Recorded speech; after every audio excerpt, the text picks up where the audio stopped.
Good morning, everyone. Facebook, YouTube, I hope you guys are doing amazing.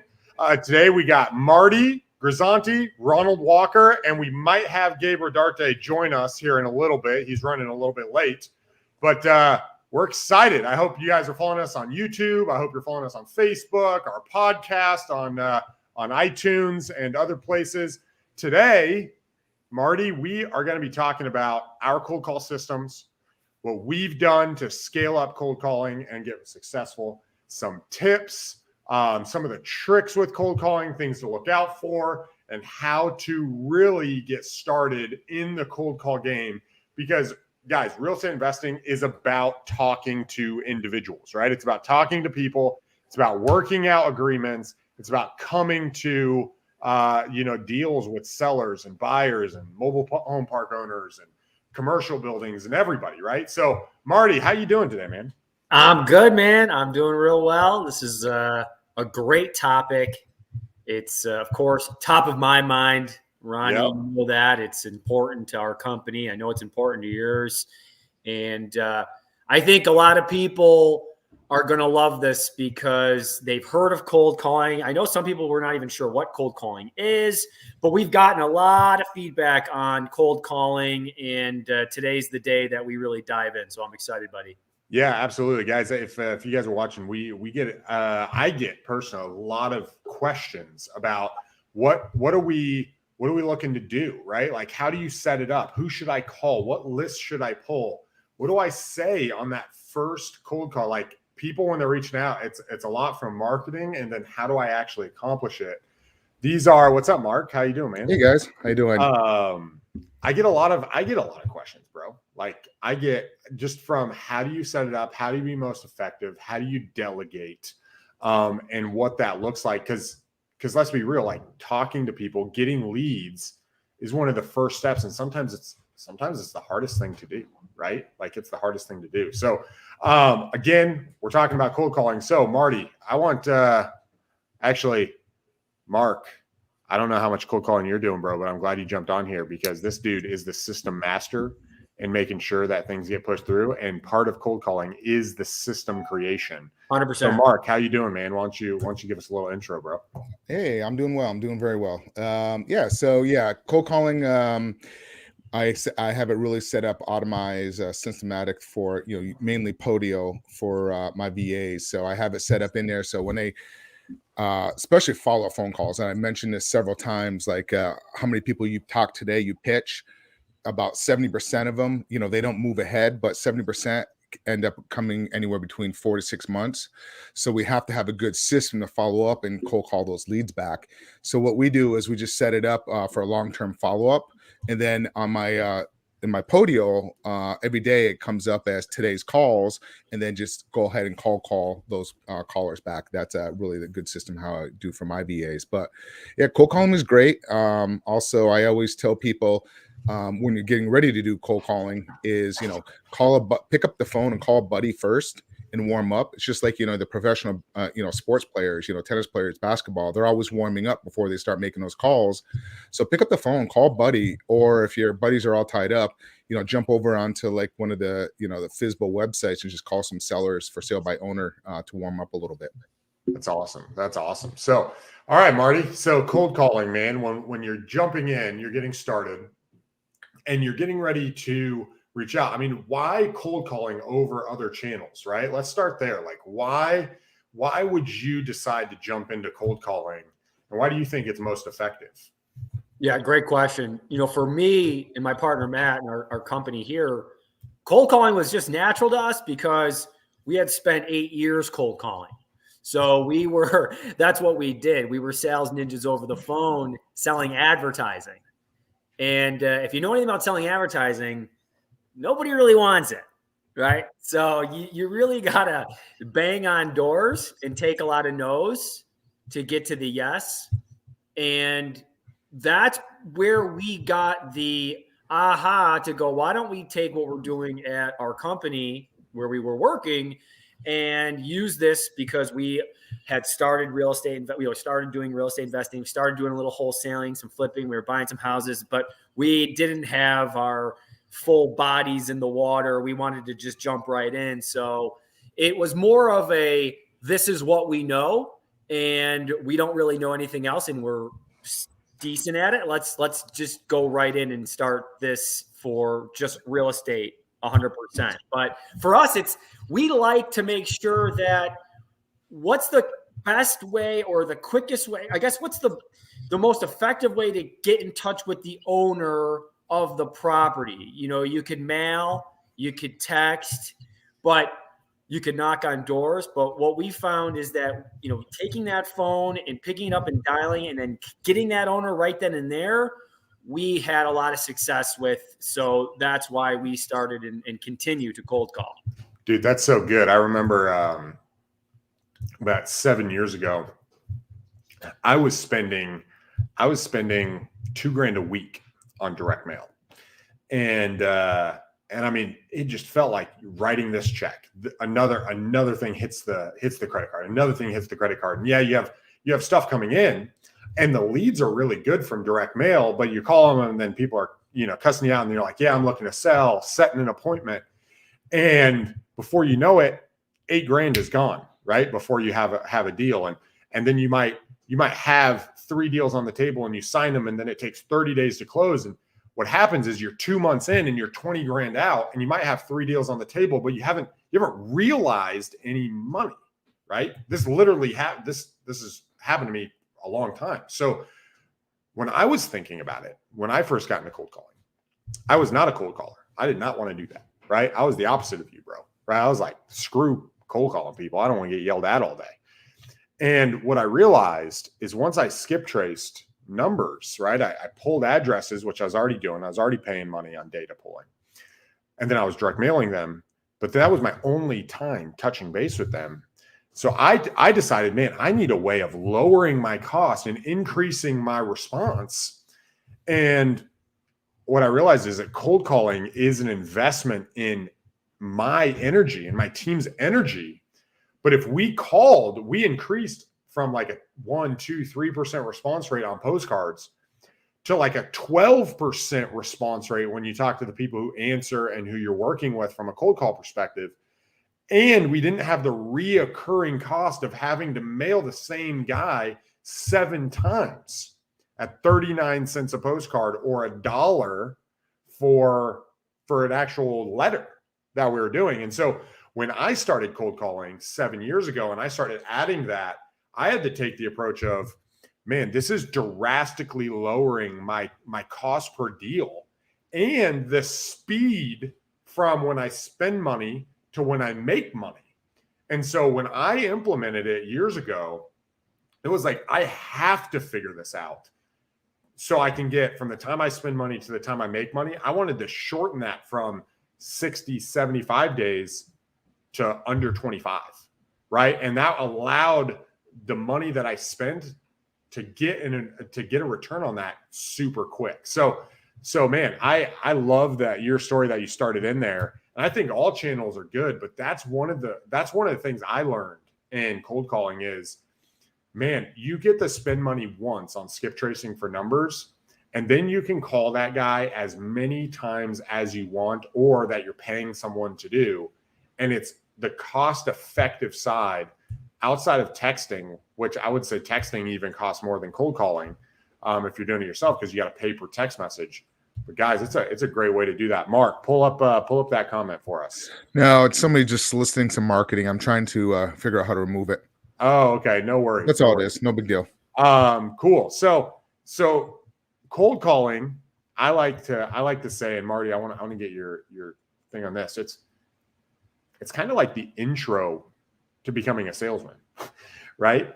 It's kind of like the walking through fire when you're getting started, right? Would you agree with that or not? Or where should someone who gets into real estate, if they decide, you know what, I want cold calling to be my channel, why should they choose cold calling? And 2, what is the next step? Should they hire somebody right away? Should they do it? What does that look like? Yeah, it's great. It's a great question. Cold calling is so critical, in my opinion, and it's one of the most important parts of any company, truthfully, if that's a part of your sales strategy, because it's the first introduction to your company. that cold call, right? So I always tell my sales associates, my consultants, right? Because cold calling on a high level has kind of got a bad, it doesn't have the best branding, right? Cold calling, really what you are is you are giving the best first impression to our company. And that's what we want, is we want to make a great first impression. And we believe we can with a cold call. And it doesn't have to be cold. It can be warm, right? We try to make these cold calls warm calls. And we do that based on a couple different things. Number one is we like to do it based on the way that we're interacting, the way that we're just changing up our tone, I always tell my callers to stand up while they're dialing. I want them smiling when they're dialing. I want that to be, so when someone picks up for that first time, although they may have said their introduction 2 or 3 times, I want that to be like, oh my God, this is the first time that this person's ever heard it. So I want you to knock their socks off with that introduction. So I'm very much a big believer in cold calling, just in how important it is. But yeah, the other thing is, why would someone want to go and start cold calling, is because it's, for me, you can take very quick action at it, right? So I like action. I like to get on there and start making something happen and just trying to will my way to a lead. And right. You can't really do that with a postcard, right? You can't really do that with a text, because you have to get them to respond. On a call, that there's going to be a response because they picked up, right? So it's a little bit, nuanced, but there's a lot of differences. And I think probably the best way to get in touch with the owner is picking up the phone and calling. I love that. Mark? I want to ask you, Ronnie, because I know you and the master, both you guys this is a great topic for you guys. So I should be asking you guys the questions, because you guys are the kings at cold calling. I know, Ronnie, you have several videos that you posted up on our YouTube Power Play page. So highly recommend, if anybody wants to watch Ronnie do some cold calling, jump over to the YouTube and you can kind of see that. It's good, great stuff. But, Ronnie, tell me a little bit, like when you start cold calling somebody and you're reaching out to somebody and they're giving you like, why are you calling me type of situation, like a negative energy, how do you turn that into a positive conversation to kind of keep that seller on the call? Yeah, that's a great question. So when you're calling and someone turns, opening line, you got to remember, when I'm cold calling someone, I'm interrupting them. Right? Like I'm interrupting them. And when you get a call randomly from a number you don't know, like think of it from our side, right? When you get a call, it's like, who's this? What? You're immediately skeptical.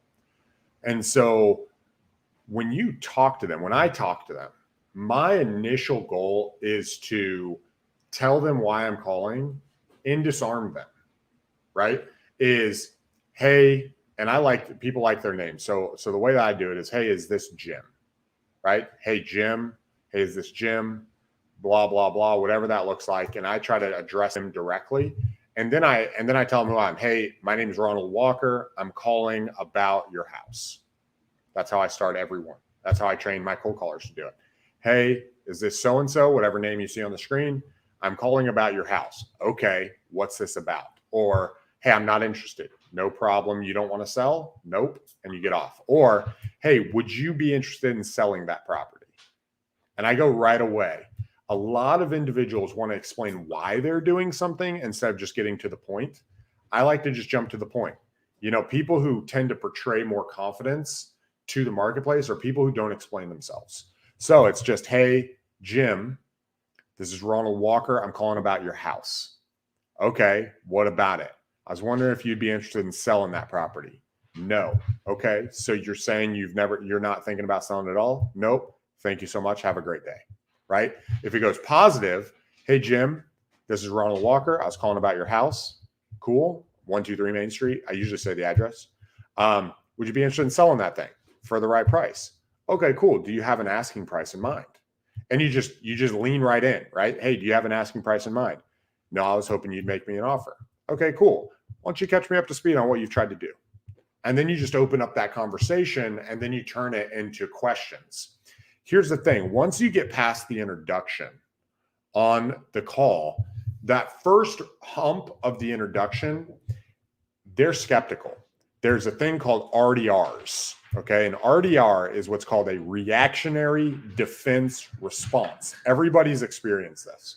You walk into a bookstore, you walk into Barnes and Noble, and they say, "Hey, can I help you?" "Nope, just looking."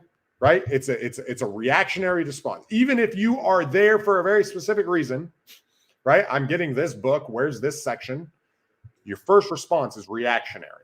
The best one's the furniture stores. How many guys walk into a furniture store and they're attacking you?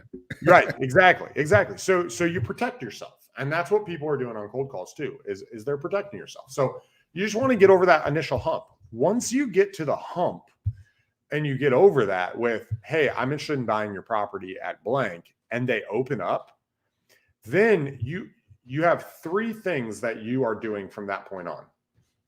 You're not talking about anything else, and you're not doing anything but three things. You're asking questions about the property and their situation.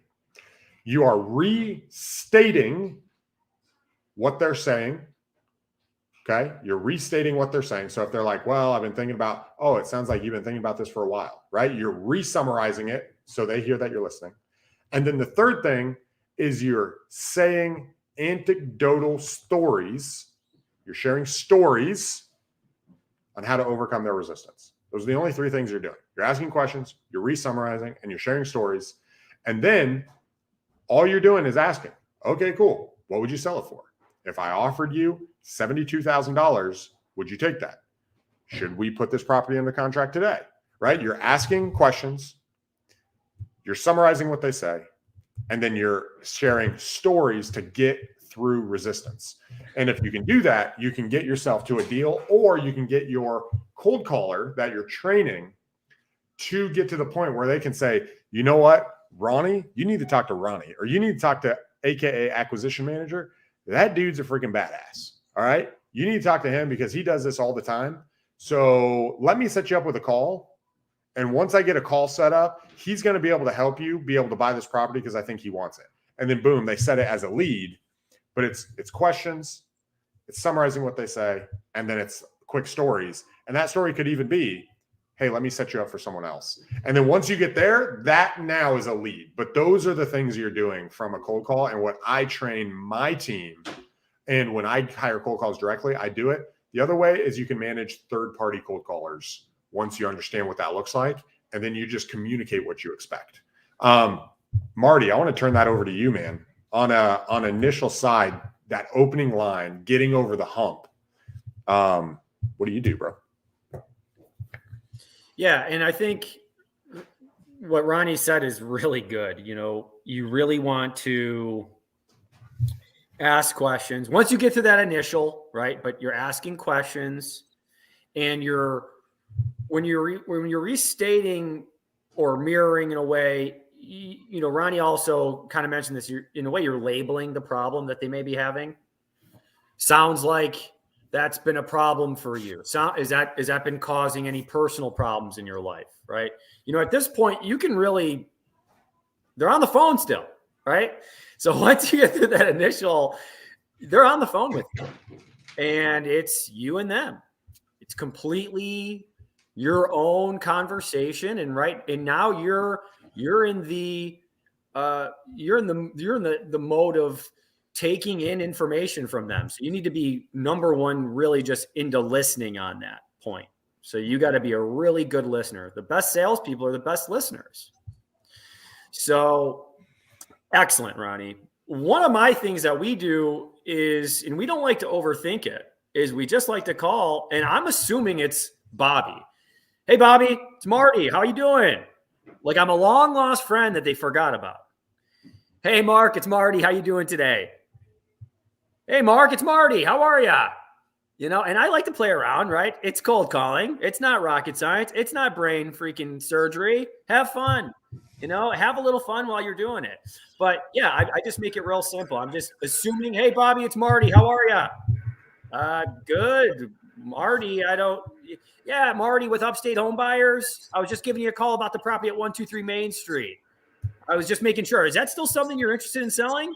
And they may have not, and again, I'm assuming that they're interested in selling, and so you come at it like a different way. And again, not every way is going to get them to go, yes, I want to sell to you right now, right then and there. But you can kind of play with it and kind of see what the best, but yeah, at any given time, I think one of my favorite lines is just the way because what works for me is going to be different than what works for Ronnie, right? Ronnie's not going to be able to do what Marty does, and I'm not going to be able to do it what Ronnie does. But I like to just get on there and be quick. Hey, Mark, it's Marty. I was just calling you. I was just curious. Are you still interested in selling your property at 123 Main Street? It's good. And we'll see what happens from there. And then we'll go from there. I love that. So who wants to jump in there and answer Ken's question? You want to handle that one, Ronnie? So I was pretty consistent for like 60 days. Then one day a landlord ripped me a new one. Afraid of the phone. Got to get back into it. So Ken, I actually love that you put that there because one, every single person on the planet that has made cold calls deals with this. And what he did when he ripped you a new one, he's frustrated, right? And so this is really, it challenges your conviction. Someone rips you a new one and you really offend somebody. Not only can it make you feel rejected, I felt this way, right? But it can also be like, man, I don't know if I'm wanting to call the next person. Like, do I really believe in this? Right? Do I really believe this is the right thing? And it challenges your conviction. And so one of the things I like to say, and I like to tell people is one of the things that cold calling does, there's a guy I've been listening to lately. This is not my phrase, but he's been listening to. He says, the work works more on you than you do on it. And what he means by that is when you're cold calling and when I'm cold calling, I'm developing traits as an individual that I otherwise didn't have. And the main trait outside of the skill of sales is courage. I'm developing courage by calling someone I don't know and grit of just plowing through it. And so it's natural. It's normal for something bad to happen and you to get out of the game. But the longer you're out of the game, the less you're productive and the less results you're going to get. So the quicker you can get back in and you can get a win, man, think of when you win. You win and then you win again and then you win again. Man, I've had days where it's like, boom, I got one contract. Boom, I got two contracts. Boom, I got three contracts. It's like, boom, this is awesome, right? The whole day is amazing. I walk upstairs and tell my wife, I'm like, yo, we got 3 contracts, right? And you're like on a roll. But then all of a sudden, somebody calls you on another deal and it's like so-and-so canceled. And you're like, and you die, right? Emotionally, you just completely implode. And the rest of your day is shot. And it's that momentum that you create by having success. And so what you want to do is you want to just let water be off a duck's back, man. It hits you, take a second. All right, that sucked. That was just him. He must be having a bad day. That has nothing to do with me. I'm calling to try to get results. And what it does is it works on you, makes you a better business owner, a better salesman. You can get through the pain. They talk about if you want to collapse under pressure, then your life is going to be miserable, right? Like if you can't handle pressure, life is full of pressure. This business is full of pressure. Entrepreneurship is full of pressure, right? And if you are going to collapse under pressure, that's a great way to be miserable. And so you just choose, you know what? I'm not going to be miserable. I'm going to handle it. I'm going to take a minute, readjust, and jump back in. And so, man, I highly encourage you, get back in the game, because once you get a success, dude, it'll catapult you. It could be $10,000. It could be $20,000. It could be even more than that. And so that would be my recommendation. Yeah, I would say this. Sorry, Mark. I was just going to say, you remember that forever. That person already forgot after he hung up with you. So you remember this. I don't know when this happened to you, but I can tell you, you've remembered this and you'll remember this for a long time. It seems this guy already forgot, right? So he ripped you one. Good. He forgot as soon as he hung up. And this is something that stuck with you. right? So don't let this guy stop you from reaching your goals, right? Don't let this one landlord stop you from reaching what you want, okay? Because what matters is what you want, not what they say. Because that no, I love no's, because then it gets me closer to the yes, right? Because then that's how you get that momentum that Ronnie's talking about, right? So you gotta realize that, hey, it's gonna happen, and when it does, that's good. Because the next one, you deserve it when they lay down and go, yeah, take my house, right? Just we want to get rid of it. But you have to take the punches to deserve that one, though. Yep. Okay. So anyway, that's good stuff. If I might kind of talk a little bit to that a little bit more, there's a concept I learned about 2 months ago, not directly to cold calling, but I think it applies, where you give other people permission to be wrong, right? Like, you don't need to be so emotionally attached to them where they have to validate you. You can just, all right, he yelled at me. He thinks I'm a loser. He thinks my business model sucks. He has permission to be wrong. It's okay, right? Like, I don't need them to validate what I'm doing. And I think for individuals, sometimes that can be really hard, right? It's hard thinking that people out there disagree, offended that you would call them to ask them about their house, right? I've had people, how dare you send me a letter in the mail, right? Why would you do that? I don't have my house for sale. It's like, that's not a problem with me, right? That's a response from them, and their responses don't dictate what I do, right? Because I know one dude's gonna answer the phone. I had this happen. We did a cold call. We bought a deal from a lady on Henry Street in Muskegon, Michigan. We called her, and she was like, "Who is this?" It's like, "Hey, you interested in selling?" "Yeah." It's like, "Yes, I need to sell." I was like, "Okay, well, what's going on?" "Well, I'm trying to buy a house this coming Wednesday, or I'm going to lose it, and I don't have the money." So it was like, I think we had 10 days from her deadline. And by the end, she's like, "Thank you so much for calling." We closed the deal. I ended up closing and selling it. I think I made $14,000 in like 8 days. We made it happen. I wholesaled the deal, got the whole deal done. But at the end, she's like, "Thank you so much for calling, because I wouldn't have been able to buy this other property if I didn't have the money to go that. And this property, there was this huge hole in the roof, and it was a problem, right?" She didn't know what she was going to do, but it took getting through all those other people that your client, my client that I'm looking for, that older individual who's owned the house for 20 years, that's had it, like, they want me to call, and they want someone who's really going to solve their problems. I think if you can think about that all these people who say no, they're not the person I'm looking for. I'm not looking. I don't care. I'm not looking for that guy. I'm looking for the old lady who's sitting there like, I don't know what to do with this house, and then I can walk her through it. So I hope that helps.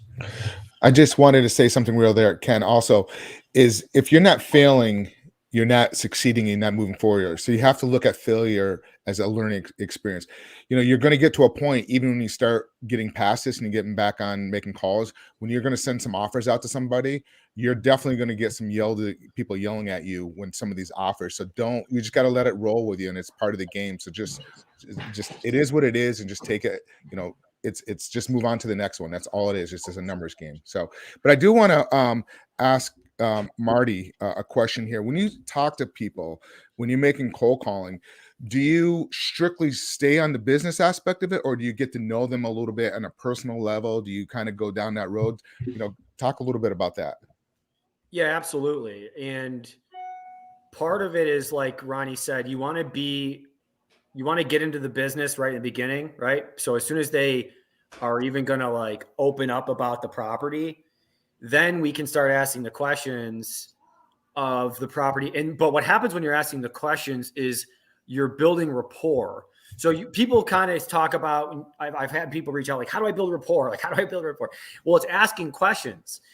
And even if it's just, how's the weather there? Right. Or, so tell me about what's going on with the property, right? Just very basic questions. You're going to build rapport, and through the rapport building, or just through their answers on the questions, they're going to open up and give you stuff. Okay. They're going to give you information. Well, that was Aunt Sally's house, and man, we haven't been there in 3 years. Oh, what happened? What's going on? Yeah, well, there was a problem. She got divorced. Da, da, da. Oh, there was a divorce. Yeah, there was a divorce. It was my uncle's bills. And then so then they're going to go into all this information. And now you've been there since the start. You've been there since the beginning. You've always been there to help them. Right. And you're really just walking them down, really a plank. If you think of it like that, you're walking them down a plank. And you get to that final question, which is, well, if we sent you the contract and we could agree, can we do business today? And now that push off the plank's a lot easier when you've already built up all that rapport, all those questions, all that time with them. You've been able to kind of get out a lot of their frustrations, a lot of their problems, have them feel those problems. When you're asking these questions, these probing, painful questions, it's really, you're hitting them with some real things. And that's good because you want to make sure you're getting to the problem on why they should sell it, but not just that, but why they should sell it to you, because you're the one that's going to solve it. You got the problem out. So now you can solve that problem, right? That's our goal here as salespeople, is to find a problem, right? Because they're not going to give it to you. You have to ask the questions to get the problem and then figure out a way where you specifically are the unique person in this world that's going to solve that for them. And that's how you change your life, is by doing things like that. And it's changing their life too. So yeah, that's really important, is to build the rapport. You do it through the questions. That's great stuff. So I was going to ask that question about, like, Ronnie mentioned 2 things I want to talk about. I think we should go into a little deeper, like storytelling, and then also like the situation. And Marty, you were just kind of talking about that. Marty, before we go talk about the situation a little bit more, give an example of like somebody that how you solved the problem, and then we'll go to Ronnie and ask him about storytelling. Sure, absolutely. So solving a problem, though, I have to say, is you're going to solve problems through stories as well. So Ronnie, I might jump on this one here but I know you're going to be able to add your own flair. Yeah, go ahead. So, one of the things that I do, and a lot of people kind of think they're doing it, but you really want to do what's called a third-party story. And what a third-party story is you're telling the story from someone else. Because you guys got to think about, when you're in the sales over the phone, it's not necessarily they don't really believe me, okay, Marty at Upstate Homebuyer, but they're going to believe Sally at 123 Main Street, who I've just helped. That's who they want to hear about. They don't care about me. They want to hear about Sally and what happened to her. So I'll say something like this, Mark. Here's an example. All right. I'll say, Mark, I know you're obviously, looks like you're going through foreclosure. I got to be upfront with you. I actually just worked with a seller. I'm not going to say her name, but she's on 123 Main Street. Do you know where that is? It's right up. Yeah, it's across. Exactly. It's in Rochester. Yeah, you know exactly where it is. So one of the things that was her problem, she goes, Marty, I can't keep up with this anymore. She goes, I can't do the plowing any longer. She goes, the mortgage was one problem. She goes, but now I have all these other deferred maintenances I can't take care of. And I'm sure, Mark, that's got to be the same for you, right? It's not just the mortgage anymore.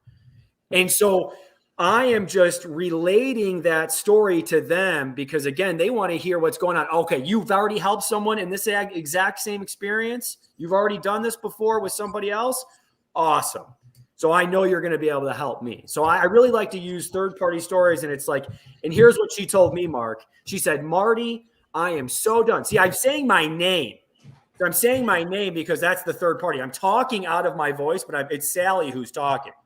So she would say, Marty, I am just so done with this house. It's been a problem for us. It's a huge pain, and I need to be done with it. And Mark, I know that's probably the same for you. And now I'm assuming it's the same for Mark. So I'm third-party storytelling through somebody else, and then I'm assuming and tying it down. That's what a tie down is. I'm tying it back down to Mark. Now, is that the same thing for you, Mark? Right. So now I'm going back. So I'm storytelling, and then I'm going to tie Mark back in saying, now, is that the same for you? Is that a similar experience you're going through? Right, Mark? So now I'll even say right to make sure they go right or yes. And you can kind of hear them just go, wow, that is what I'm going through. So when you do that, it's not every time. You're not going to, they might tell you, well, it's not actually that, Marty. It's this, that, and the other. And now I can go back and use that, this, that, and the other from a different story. Okay, well, then it probably sounds like Jerry at 456 South Street. I just worked with them, and that was a probate situation. You know, mother died, had a huge credit card bill, couldn't really take care of the property anymore. And she goes, Marty, we just need to move on. We can't deal with it anymore. Is that the same for you, Mark? Yes, that's the same for me. Okay, great. Well, let's do this. Let's find a time. Let's get out there. Let's talk about it. Let's meet. So I'm a big storyteller. I think it's the most important part of the sales process is storytelling through other people's experiences. I know that's a little long-winded, but it's important to know the difference between storytelling and then third-party storytelling. Ronnie, what are your thoughts? I love that. I think what you said it's absolutely killer. I think what we miss as when we're in the deal and we're new is we're not trying to be people's friends. I did this for a long time. When I first started, I wanted to be friendly with them, right? I wanted them to like me. Think back when you're dating, right? Or you guys who are dating or not married, and you're out there, you know, trying to meet a girl and you're connecting and you're trying to be likable, right? And then all of a sudden you get put in the friend zone, right? It's like, oh man, that's not what you want, right? Because you're not being credible. You're not being authentic. You're not sharing what you want. And I think the benefit of the stories going back is you're able to clearly communicate. Like the story is a vehicle to communicate either a value or what you're going to do for them. And that's why it's so powerful, right? So as you're asking questions, as you're resummarizing, when they say, well, what about blank, right? Well, hey, Ronnie, you know, with the owner finance deals, can you guarantee you're going to make my payment every month? I don't want this house back. And I could say, no, Mr. Seller, I can't guarantee your payment. And now it becomes a roadblock. Or I could share a story. I could say, you know what? That's a great question. Okay. So here's the reality. We buy owner finance properties quite often. I've got a number of them around. I've done over 200 owner finance properties in my career at this point. Here's how this works. So I'm making payments to banks, and then I have sellers buying from me.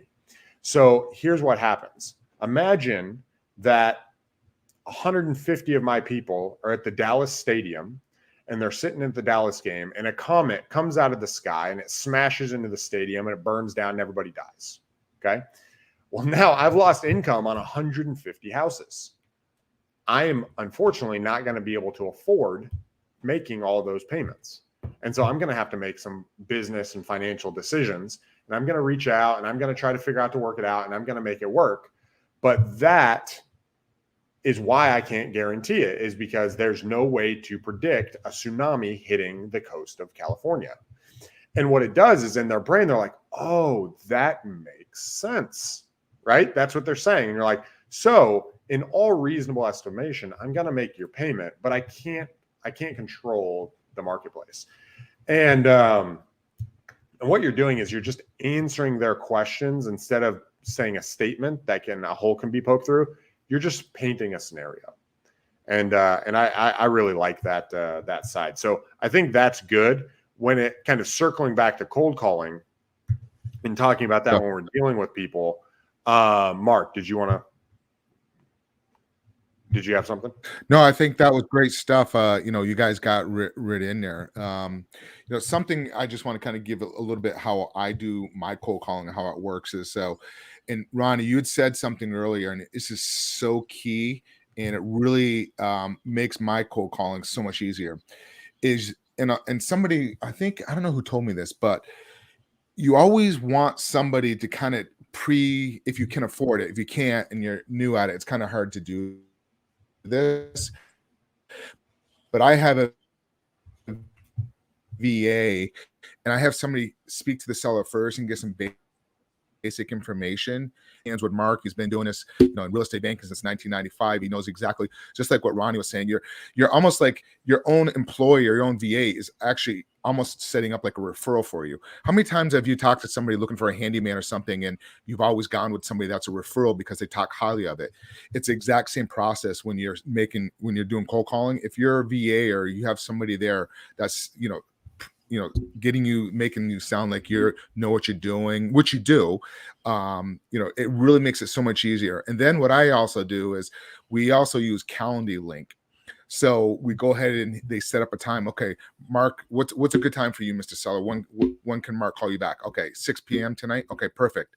So they'll go ahead and set it up at 6 p.m. And then on my Calendly, it will send out text messages to the seller. Hey, Mark's gonna be calling you in an hour. Mark will be calling you. So they know my call is coming. So it's already warmed up for me. So it's a little tip. That's kind of what I do. And it's really changed the cold calling. Let your VA do a lot of that.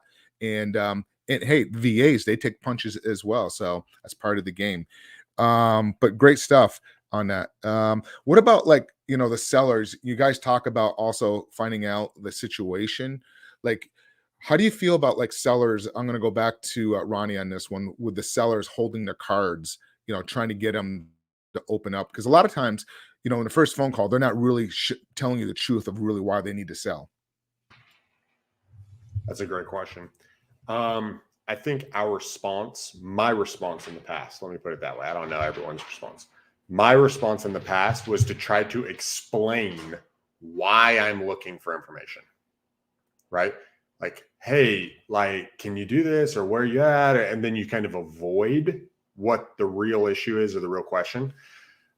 What I have since done that's been very effective is just be very direct. And then if they pull back with them. I'll give you an example. Hey, Mr. Seller, what's the asking price? I don't know. Give me an offer. Okay. Are you looking to sell or no? Well, I would take an offer. Okay. I'm not really in the business of giving offers. I am wanting to buy a property. It sounds like you're not ready to sell. You want to call me back when you kind of get a price in mind? See how I just pulled back? Now I'm not explaining. It's just okay. I'm not pushing when they threw up a wall. And what'll happen is either they will break and be like, no, I just really don't know the price. We do want to sell. Or they're going to be like, yeah, no. And then they'll get off. So I think when you hit that initial wall, a lot of us just want to keep being positive and okay, well, what about this? What about this? And really in their head, they're saying, dude, this guy's whack. Just whatever. They're going to say no matter what. Because you could say $1 million and they're going to be like, no, right? You could say 700, you could say 500. It doesn't matter what the price is, right? So I think a lot of it is just getting the expectation and reading the other person. We have a comment from Ken. He said, is there any good books on communication and sales? There's a ton of good books on communication and sales. I think my favorite book for real estate is going to be Never Split the Difference. I think is a really, really good one to start with. Never Split the Difference will give you a lot of just techniques and very practical and things you can immediately add to your arsenal. I would start with that one, and then I would do Pitch Anything. Pitch Anything does framing, and then Objections by Jeb Blount. Those are the ones that I would jump into initially. So, Marty, do you have anything to add to that? In regards to the books or the either one. Yeah, where to get information. I never split the difference, but certainly there's real estate specific or wholesaling specific questions that you're going to get that you can find on YouTube. And really, guys, the best way of learning is by doing it, right? We get really we really start to rack our brains on how to become the best sales. It's by going and doing it and actually calling and getting your own stories, right? So you could use my stories, you could use Ronnie's stories, Mark's stories, but what you want is start getting your own stories, and how you get your own stories is by just going out there and calling. Right. And one of the things, and I've said this before, is that you're going to learn a lot through cold calling. You're going to talk that landlord who who, beat up Ken a bit on the phone, there may have been something he gave you beforehand, right? Just a take, nothing that you did wrong. Like he was going to hang up on you regardless, but maybe there was something you could take from that conversation so that when you talk to your next landlord, you could bring up, maybe maybe it's like in Rochester, the eviction problem. This guy hung up on me, but then I go, hey, it sounds like you're probably having some problem. Are you having a problem with the eviction? Like a lot of the other guys I'm dealing with and talking to? Yeah, I am. All right, now you got it in, and now you can talk, and you can. So that's what I'm saying is like you can learn a lot from the cold calling. You can learn a lot about the business. You can learn a lot about the industry through cold calling. So yeah, that's what I would say is really read some books, right? Great, good stuff, but get on the phone and take some action. 100%. And I think when you're doing that, so the next step after you start cold calling and you start learning is really, okay, if this is going to be a consistent channel, how do you systemize that cold calling, right? And once you systemize that cold calling, that's creating a lead gen output. And one of the things with lead gen and marketing, now we've talked about marketing in the past, so go to iTunes or go to our YouTube channel and look at it, because we've talked a lot about the marketing channels and building that out, and cold calling has been a part of that. And look for the marketing and the lead gen sections, because we really dive deep into that. But when you're talking about cold calling, you want to be able to say, okay, this is what we're looking at, right? This is what it looks like. This is what I expect from a cold caller. And this is what a lead looks like. So that way you can clearly communicate what that lead looks like, and you can go from one cold caller to 5, right? And then once you have 5 cold callers, now you have a consistent lead flow where you are having it handed off. There's another book called Predictable Revenue that talks about that process, right? Having a lead come in and you analyze it. And from a cold call perspective, being able to know what is the conversation happening on the cold call and how is it being passed to me once I'm handling the leads when you're at that step. And I think as you're growing and as we're growing as business owners and closers, specifically on the phone, is understanding the source, the customer that we are interacting with, right? Who are the people we're cold calling? Are they landlords? Are they people in foreclosure? Are they, whatever? The leads that I'm getting, who are they and how can I talk to them? Are they direct mail? That's a different experience than a cold call, which is a different experience than someone online, which allows you to talk to that person directly, right? Because think of how powerful it is if I can say, hey, Mary, I know you spoke to my assistant the other day, 123. You're located right over by the elementary school over here, right? Immediately, they're like, dude, this guy knows exactly what's going on, right? Being able to drop those specific nuggets and know your client on cold calling is so powerful, because remember that thing in the back here that people are afraid of, they don't trust you. And the more things we can do to build trust, especially in cold calling, I think is what causes us to win. Marty, I have a question for you. I think this is because I think you do a really good job. How do you go from cold call 1 to close the deal, right? So you cold call, which is a lead gen activity. How do you transition from that cold call into a closed deal? Are you trying to close them on the phone from that first cold call? Are you trying to set up another appointment? So we cold call. I think a lot of people will get started. If someone says yes, they immediately try to close the deal, right? Which isn't necessarily a bad thing to try to do. But someone says yes, what is the next milestone? What are they trying to get to? Yeah, great question. Because, we might have gotten in our past a little bit antsy in our pantsy and tried to close right then and there. And, there may have been some closings that have occurred that way, right? But to be the most effective we can and to do it what we think is going to be a scalable way for our company is to set up another appointment, truthfully. It's to set up another appointment and say, thank you for your time. I appreciate you guys. I know you got to run. I know you're busy. Again, it's a cold call. I don't know what the hell they're going into. They might be going to a meeting. They might be going to family members. I don't got time to close them right then and there a lot of times, right? And I don't want to have anything come up that might mess me up in that. So I want to set up another appointment with them and say, listen, because that is another way of, I'm also, guys, that what I'm also doing is I'm figuring out, is this somebody that is going to take the next step with me, right? So it's a good way of qualifying. Hey, great conversation. I enjoy talking to you. I want to learn more, but I want to be respectful of your time, Ronnie. Could I set up another 5-10 minute time where I could ask you some more questions and we could see if we're a good fit for each other, right? And that's been very effective because now I'm being respectful of their time.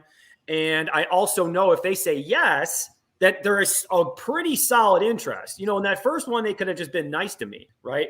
And that's great. But we needed to take it to the next step. So yeah, we like to set up another appointment and then talk a little bit more. And then from there, what we like to do is we like to get out there. Now we're not doing a lot of virtual wholesaling. We're just doing everything right here in our Tri-County area, so we can kind of go everywhere, my partner and I. So we like to set that up and get out there and take a look at the property. So that's really the next step, is asking those questions, and from those questions, scheduling a time for us to get out there and take a look. That's really good.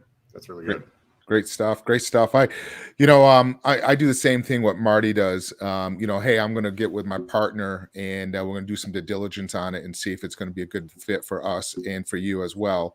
And plant the seed. So it shows the initiative that they're really into it. But, another thing, if you guys want to go over to Power Play YouTube channel, we have a lot more podcasts and videos that we've talked about, how to talk to sellers. So if you want some more information, I'd definitely jump over there and check it out over there on the Power Play YouTube channel. So it was great stuff. Really good stuff, gentlemen. Well, hold on. I really know that Ronnie's got a unique way of doing this too, because, when you get to another level, like Ronnie's level and what he's got with his business, they do something unique. So Ronnie, I know there's like a pass off that you guys do as well. And I'd be curious to know a little bit more. I'm sure the audience would too. Yeah. So I'm going to try to do something fancy here. Let's see if this works. Oh, it's not going to work. I was hoping I could press a button and it would share my screen. Boo. I was hoping I could do it. I could draw it out. I'll set it up for next time. Okay. So from the pass off standpoint, what you want is, let me rephrase that. Creating a pass off system allows for scalability and it allows for team building, right? Because what you're doing is you're isolating jobs. So if you can have an opener, someone who will open the call for you, right? So that way I had 10 cold callers at one point and there was 1 million calls a week happening, right? Like that's a lot of freaking calls, right? So you have an opener that has an opener process.